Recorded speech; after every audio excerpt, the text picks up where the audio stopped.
Hi, I'm Sean. I'm Rhonda. And we want to talk about the impact of growing or not growing deeper in your marriage relationship. It's healthy to have continued growth. A growing relationship is less likely to backslide, to fall into some default but damaging patterns. For him and her, what does growing look like? Yeah. What does backsliding look like? How do we feel? Where are we in the idea of growth or stagnation? Yeah, what does it mean to grow? The impact of not growing has a detrimental effect on the relationship. It kind of says, I'm not there for you and I'm not really invested. Right. We want to be able to define the we part of our relationship. And this is not just he or she, but what does it look like us being one together? We want to be able to figure out we or joint decision making, commonality, mutuality, shared power, shared influence. Validation, thriving individually and thriving as a couple. Now, all of those ideas are different things for you to talk about and define as a couple. To what extent are we one? And what extent are we not one? We are living individual lives like ships that pass in the night. If the marriage is deteriorated to the level of a mere acquaintance or casual friend and we act like, well, we're married, I ought to be able to, these things can have a detrimental effect. So we need to know where we are and then grow from there and behave from where we actually are, not where we wish we were. Growing from one phase to the other, casual friendship, good friendship, best friendship, lovers, married to intimate. You can have two couples that do the same thing, and one is in their we, and the other is separately doing a he or she. But it doesn't match where the relationship is. And there's levels of communication where we can just share very surface information, sure is hot today, or we can go all the way in our sharing to we're sharing beliefs and dreams. deeper parts of that communication. What level of communication do we talk easily on? Where are we comfortable? What levels are we not so comfortable? And how can we build from here to enter into the deeper levels? Another tool you can use is to rate your relationship on a scale of 0 to 100 and be able to identify, if, for example, you say it's a 70, what would make it be 72? What makes some movement in a positive direction for both the husband and the wife?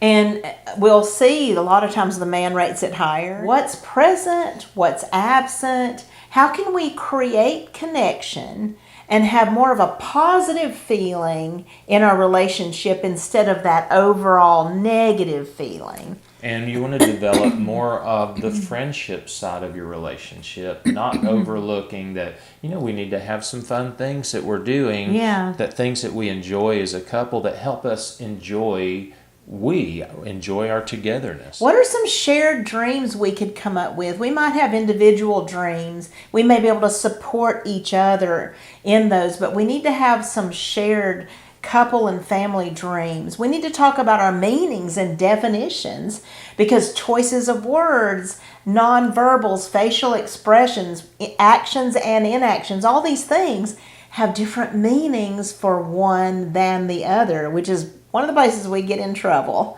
We want to talk about our goals. We want to talk about our vision for our marriage. What are our plans and our expectations? Talking about expectations is huge because if I'm expecting that this is going to look like this and it goes like that because he expects something very different, we might clash over, wow, I really thought you would do this or that. But if we didn't talk about it, we didn't know, we didn't get on the same page and have the same expectation. We want to be able to understand what our deeper needs in the relationship are. These can be things that we don't really readily see, including emotionality and sexuality. Usually the man is the guardian of physical sex and the woman is the guardian of emotional sex.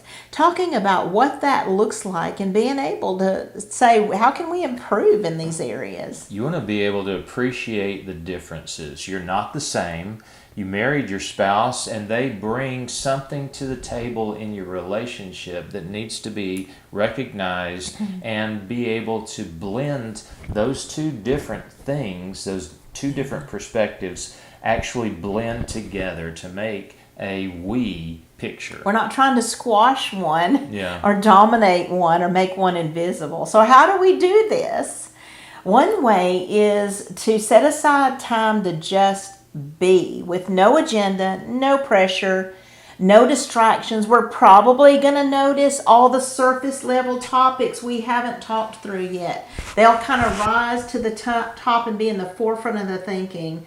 And so we want to be able to kind of work through those over time. This is going to take many sittings to get there, so that eventually when we just are together, the deeper things begin to come up and we can start dialoguing over those. You know, we're aware of the phrase that's used about being a quarter inch deep and a mile wide in our relationships. And so in our marriage, we don't want that dynamic to be taking place. We don't want to just have a very shallow relationship. We want to work toward depth, because that's probably for most people, that's why you got married, was to not be alone and to share life together. And you know, if we can't address our surface level topics, they build and prevent uncovering the deeper topics.